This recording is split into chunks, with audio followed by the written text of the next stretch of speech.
Hi. I just thought we'd have a little fireside read tonight, a little cozy read. If you want to get yourself a toasty little blanket and turn on your fireplace or burn some wood and get some hot chocolate, I'll be reading chapter 7, Abnormal Reaction to Electrocution. So be ready to be scared. Okay, here we go.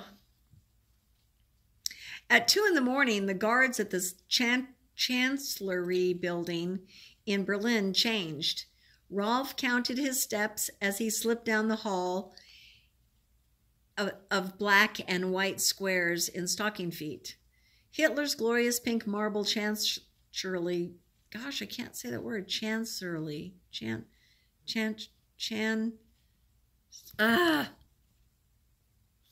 Hi guys, I just thought we'd have a little fireside chat, more like a read. Grab your hot chocolate and a warm blanket and maybe turn on your fire, and then I'm sitting back here in my cozy little spot, and I'm going to read you chapter 7, Abnormal Reaction to Electrocution. At 2 in the morning, the guards at the Chancellery building in Berlin changed. Ralph counted his steps as he slipped down the unlit hall of black and white squares and stocking feet. Hitler's glorious pink marble Chancellery building reminded Ralph of an overdone European castle rather than an economical government structure. The unnecessary height to the ceilings, the inordinate length and width of the entryway, and the grand expanses of Italian marble gave it a melodramatic, pretentious appearance. During the day, the flamboyant changing of the guards and long, red carpeted halls bedecked with straight-faced SS soldiers with white gloved hands made a statement. Herein lies the future government of the universe and, of course, the king. And the lies, Ralph knew, were countless. All at once, he felt extraordinarily grateful to his father for training him in the arts. Otherwise, he might have ended up a carefully smiling shepherd in Berlin for the lengthy line of daily guests waiting to see the Führer. Approaching the long hall of Reich departments, he leaned in close to the first huge door to read the lettering, SS Führungsamt. I'm sure I said that wrong, but I'm just reading. Sorry. That housed the War Archives office. Prior to tonight, he'd rehearsed these steps in his mind. Everything seemed so dissimilar in the dark, though. Differentiating between columns was impossible. Entering from the front entrance, it was a straight shot, but he'd come in through unfamiliar fireway. Why are the halls so inconveniently long? They all looked the same, he thought. The sweat seeping through his uniform seemed even worse than profound pressure in his gut. He'd never even stolen a candy as a child, and now he knew why. The tension, the rapid heartbeat, and the acid throat. He took a deep breath. At least this hallway looked right. He ran his fingers along the wall, locating the doors. From his pocket, he pulled a penlight. SS Wirtschaft and Verwaltungsstand. I am really chopping up these German words. Sorry about that. That wasn't the office either. Maybe the next one. As he unbuttoned the top half of his uniform jacket, he noticed a slight hint of light from the overhead generator box shining on the door opposite him. He froze, turning off the light. After checking in both directions through the eerie darkness, he hurried across the hall. Clearly marked on the door, he found SS Reichsgeist Hauptamt, the office of the Central Security Office for the Third Reich. In there, the SD, the Gestapo, and the criminal police all coordinated their efforts with Heydrich and all his bully boys to capture and destroy enemies. The records office was directly across the hall. Ralph blinked, trying to focus through the dimness. Unexpectedly, one of the armed guards stepped into sight at the junction of the two main aisles about 100 feet away. Ralph slid in reverse and drew in a breath. Flat against the wall, he sucked in his stomach, his arms spread wide, his sweating hands suctioned against the wall. The light flashed down the hallway. On the first round, the beam of light passed right in front of the tip of his toes. He missed discovery by a centimeter. Sweat veiled his face and hovered at his eyelids, but he couldn't move to wipe it away. The light came around again, and it stopped. He watched it as it shined on the doorknob next to him. Fear and blind animal instinct froze him against the wall. He thought, what am I doing here in the first place, risking my hide for a piece of information? Then he heard his father's voice in his head. I'm so proud of you, son. Someday you'll do something special in this world. Tears coated his eyes. He had to get justice for his father's death or die trying. The light withdrew and dark surrounded him again. He exhaled, puffing out a long breath. He had 5 minutes to get into the room before the watchman made his round again.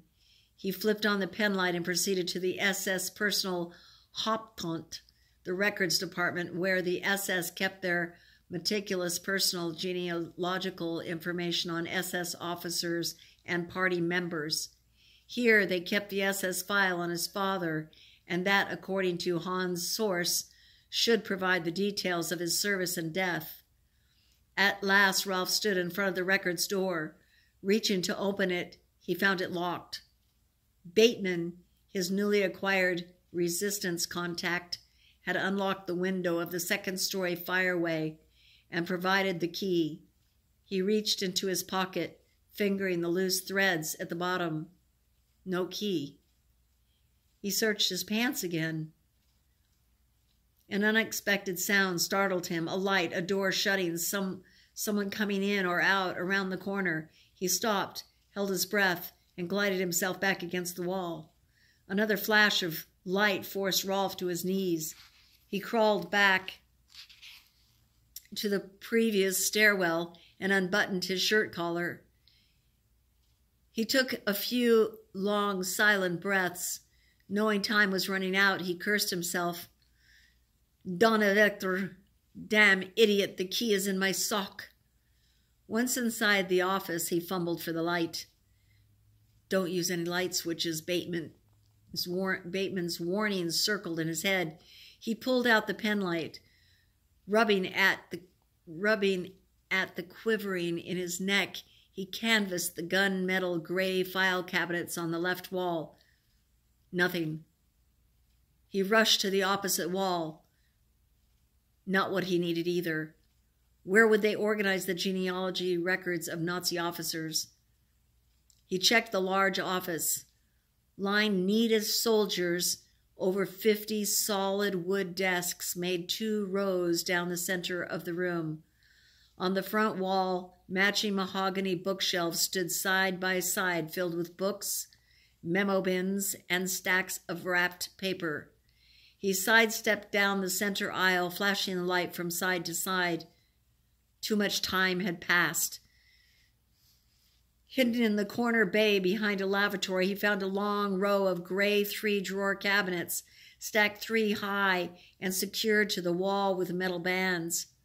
His hands refused to cooperate, the shakes hampering his progress. He examined the first row of cabinets. To reach the B section, he had to go higher. He set the flashlight on the corner of the typewriter stand.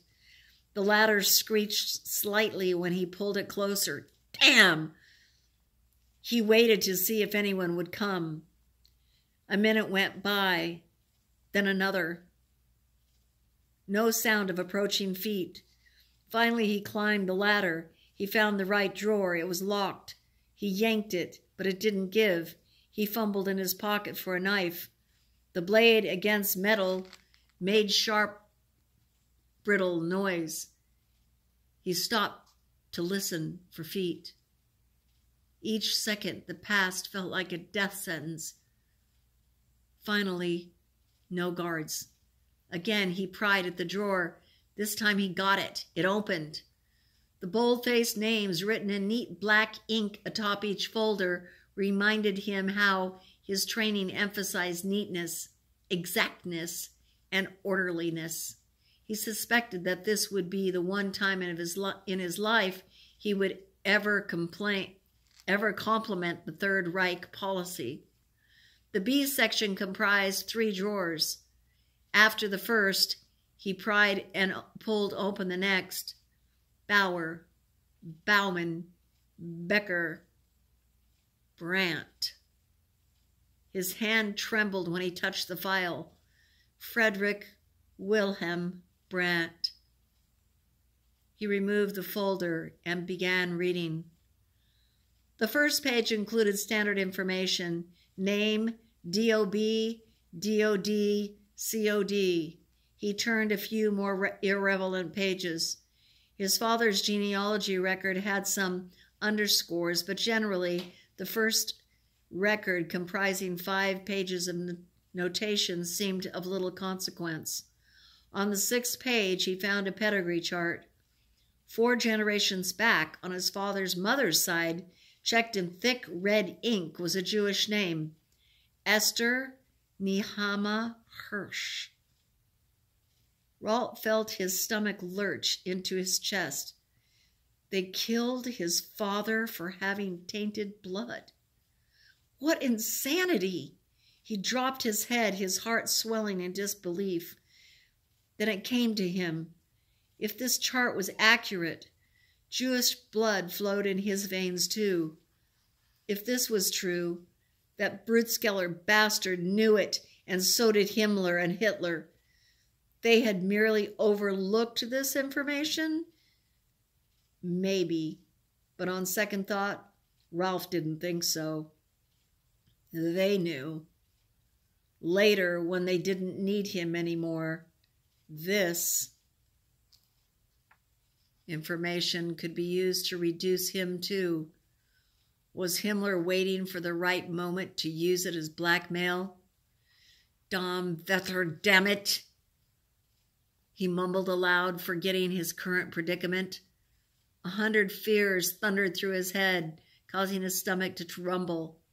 How many red check marks did Rolf have in his file? He should have listened and left Germany at his mother's first mention of the idea. The sweat trickling down his neck and chest made him reach for his collar.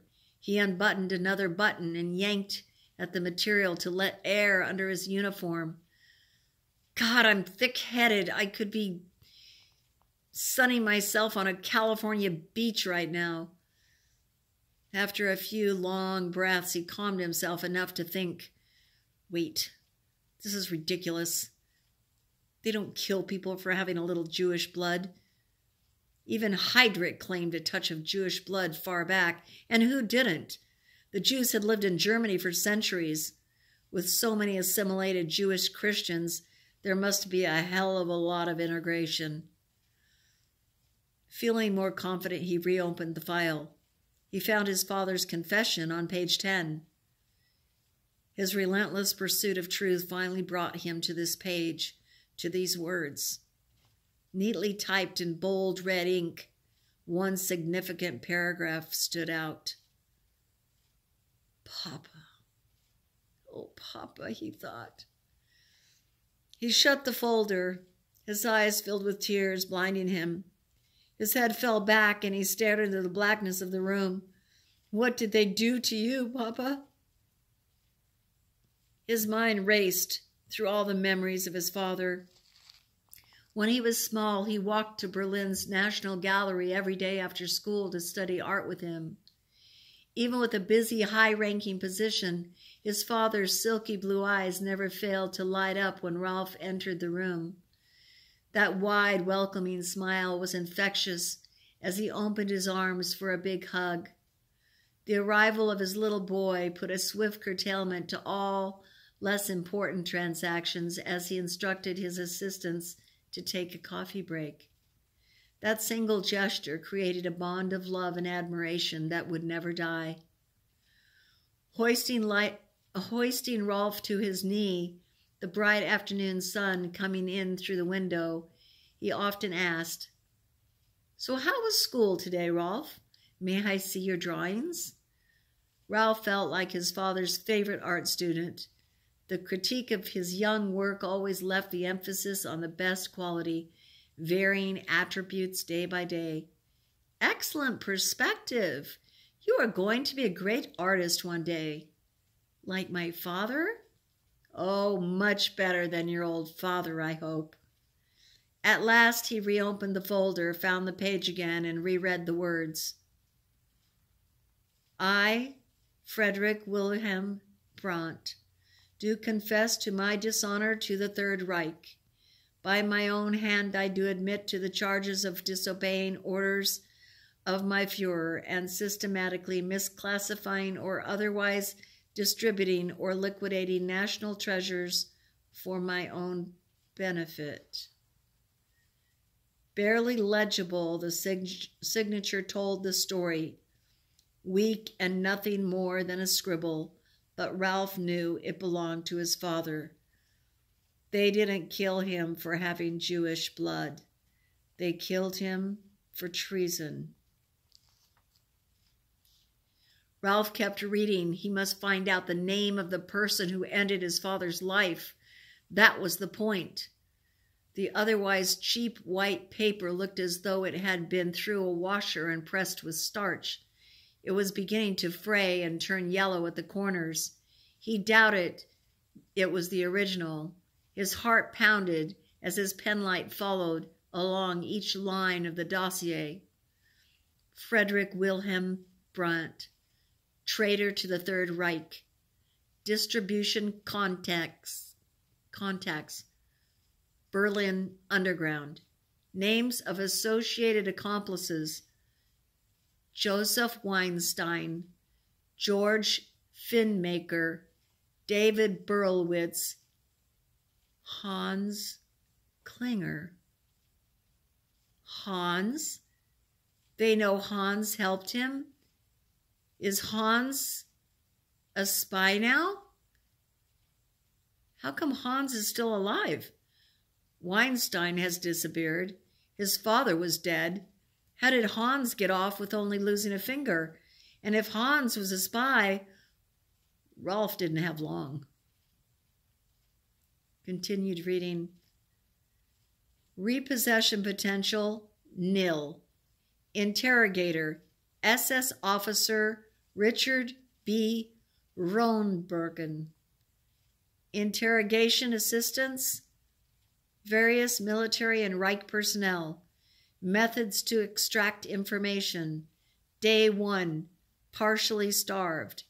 Day 2, starved and beaten. The paper trembled so badly Ralph put it down on his lap and closed his eyes. He had believed his perseverance, his constant nagging obsession had inured him to the loss of his father, that nothing, no